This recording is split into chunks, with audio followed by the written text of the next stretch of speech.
Hi friends, welcome to this session of Raghuvansh English Learning and Improvement classes. We are going to discuss a very special segment and structures of English grammar which are very important in our practical life. जैसा कि हमें अपने जीवन में कुछ ऐसे sentences के साथ अपने भावों को व्यक्त करना पड़ता है जिसमें कि काम को करना पड़ता है, करना है, करने वाला है या करना पड़ता था या करना पड़ेगा। इन सब सिचुएशंस को व्यक्त करने के लिए हमें कुछ इस प्रकार के स्ट्रक्चर्स को यूज करना पड़ेगा, जैसा कि स्ट्रक्चर प्रेजेंट टेंस में मैंने लिखा हुआ है is to, am to, are to, has to, have to plus verb की फर्स्ट फॉर्म, अर्थात हेल्पिंग वर्ब प्लस टू और प्लस वर्ब की फर्स्ट फॉर्म का प्रयोग करेंगे। पास्ट टेंस में उसी तरह से वाज टू, वर टू, करना था, करना पड़ता था, करना पड़ा। इसी तरह से फ्यूचर टेंस में करना होगा या करना पड़ेगा। अब हम एक एक टेंस के सेंटेंसेस लेंगे, जैसे मुझे आज बाजार से सामान लाना है, सामान लाना है, या इसको आप कह सकते हैं लाने वाला हूं। मैं आज बाजार से सामान लाने वाला हूं, तो दोनों के सेंस एक ही है। I am to bring articles, सामान, articles, provisions, articles from market today, आज। इसी को करने वाला है या करना है, इस सेंस को हमने इसमें इस सेंटेंस में देखा। और अगर हम कहें करना पड़ता है, उसे रोज अपने घर को साफ करना पड़ता है, साफ करना पड़ता है, उसे रोज अपने घर को साफ करना पड़ता है। He has to clean his house daily. यहां देखिए हैज टू का प्रयोग हुआ, यहां एम टू का प्रयोग हुआ है। तीसरा, हम उन्हें अपने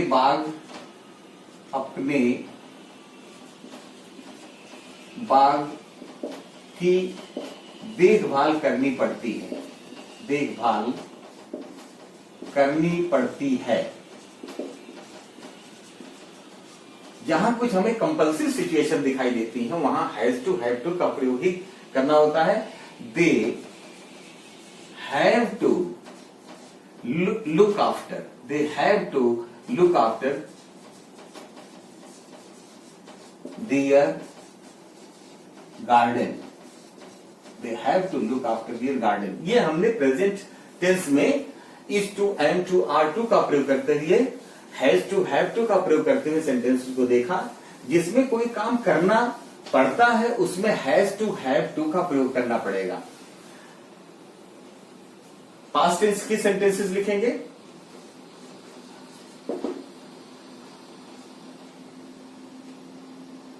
उसे कक्षा में एक भाषण देना था,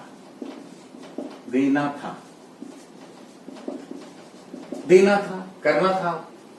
तो ये इस स्ट्रक्चर को हम कैसे यूज करेंगे? ही वॉज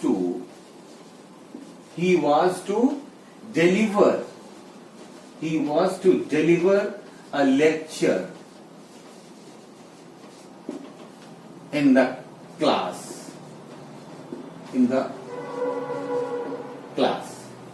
इसी प्रकार से हम दूसरे वाक्य लिख सकते हैं, जैसे वहां कोई बिस्तर नहीं था, वहां कोई बिस्तर नहीं था, अतः मुझे फर्श पर सोना पड़ा। सोना पड़ा, सोना पड़ता था भी हम कह सकते हैं। रेगुलर अगर यही बिस्तर के अभाव में वहां सोना पड़ता रहा होगा तो हम कह सकते हैं वहां कोई बिस्तर नहीं था, अतः मुझे फर्श पर ही सोना पड़ता था। There was no bed, so I had to sleep on the floor.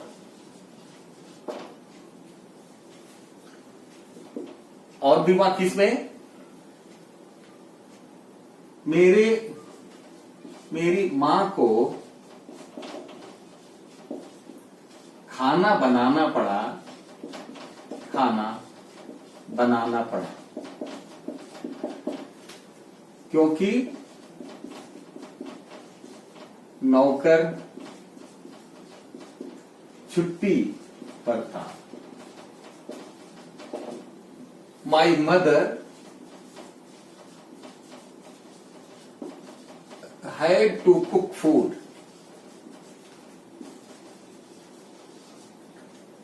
because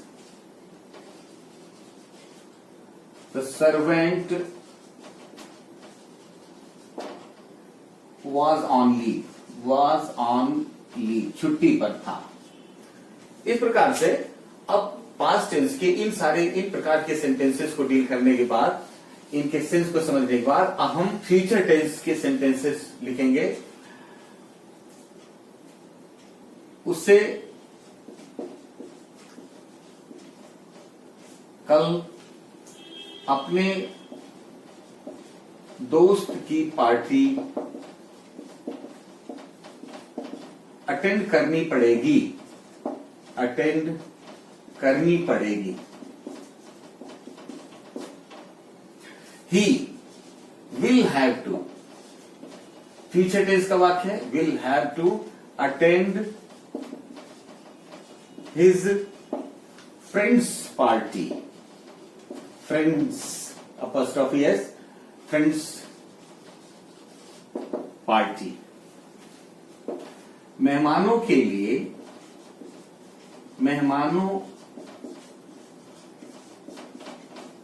लिए उसे वाहन की व्यवस्था करनी पड़ेगी।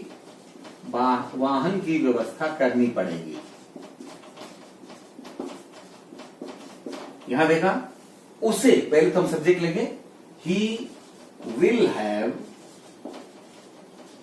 टू अरेंज और manage, arrange some vehicle, some conveyance vehicle, vehicle, vehicle for the guests, इस प्रकार से हमने हर टेंस के उन सिचुएशंस को डिस्कस किया है जिसमें कि हमें कोई सी काम को करना पड़ता है या करना पड़ेगा, करना पड़ता था आदि भाव। अब सेंटेंस की इन एक्टिव सिचुएशन को डील करने के बाद कुछ ऐसी सिचुएशंस आती हैं जिनमें कि इस काम को पूरा करना पड़ता है, उसमें सब्जेक्ट की जरूरत नहीं है, बल्कि एक्टिव से पैसिव वॉइस के रूप में हम उसे प्रयोग करते हैं। दिस, जैसे हम कहें ये कमरा साफ करना है, इसको हम कैसे लिखेंगे, दिस रूम इज टू, और यहां पे बी, और third form, this room is to be cleaned. यह है पैसिव वॉइस के सेंटेंसेस। इस रूम को, इस कमरे को साफ करना है। दूसरा, मेहमानों के लिए चाय बनानी है। Tea is to be made for the guests.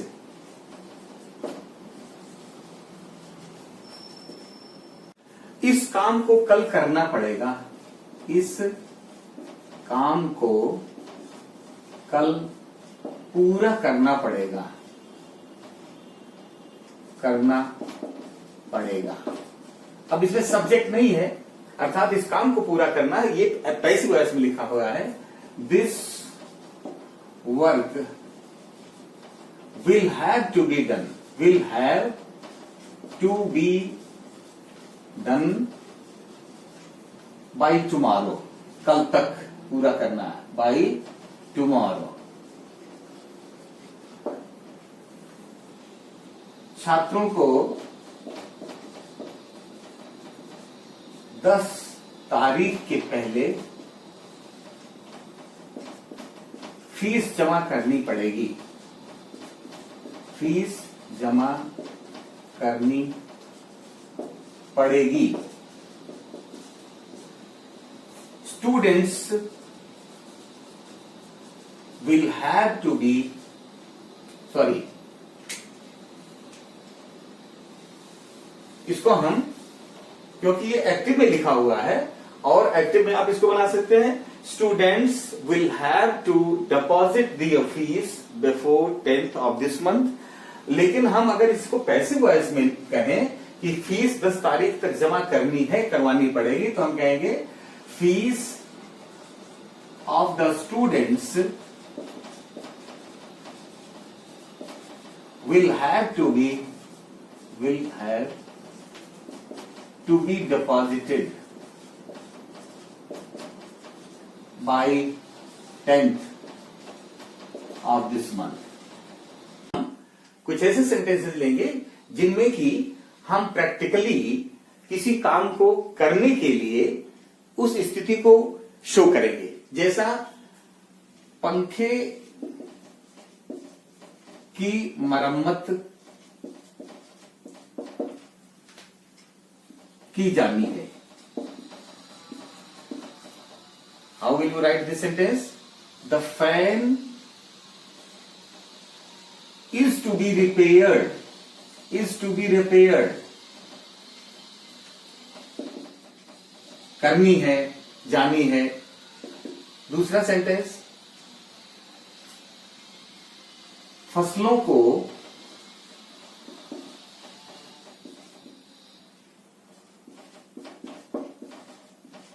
सींचना था, फसलों को सींचना था। Crops were to be irrigated, crops were to be irrigated, फसलों को वर टू बी इरिगेटेड, अर्थात ये सब पैसिव वॉइस में है और is to, am to, are to, was to, were to के साथ वर्ब की थर्ड फॉर्म लग जाएगा।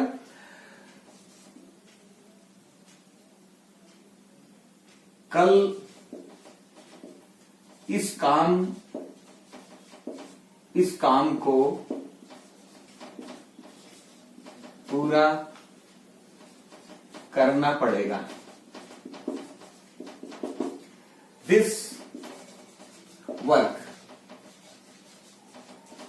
will have to be completed, future tense में है, will have to be completed by tomorrow. So this was all about this structure, different sentences, different tense में कैसे हमें जो काम करना है या करना पड़ता है या करना पड़ेगा उसको किस रूप में व्यक्त करेंगे। ऐसे डिफरेंट टाइप्स ऑफ सेंटेंसेस हम अपने प्रैक्टिकल जीवन में या प्रैक्टिकल एक्टिविटीज में हम यूज करते हैं और एक्सरसाइज के माध्यम से हम इनके ऊपर कॉन्फिडेंस के साथ इन स्ट्रक्चर्स को अच्छी तरह से समझ सकते हैं। इस प्रकार से हम लोगों ने आज की इस सेगमेंट में is to, are to, am to और अर्थात हेल्पिंग वर्ब के साथ वर्ब की फर्स्ट फॉर्म और उसके पहले टू का प्रयोग करते हुए किसी काम को करना है, जाना है, खाना है, पीना है, करना पड़ेगा, करना पड़ता था, इस प्रकार के सिचुएशंस को हमने अच्छी तरह से इस स्ट्रक्चर्स के माध्यम से समझ लिया होगा। और आप जितना स्ट्रक्चर्स का यूज करेंगे, इस प्रकार के सेंटेंसेस बनाएंगे, उतना ही आपके माइंड में ये चीज क्लियर हो जाएगी। Thank you very much for attending this session. Okay.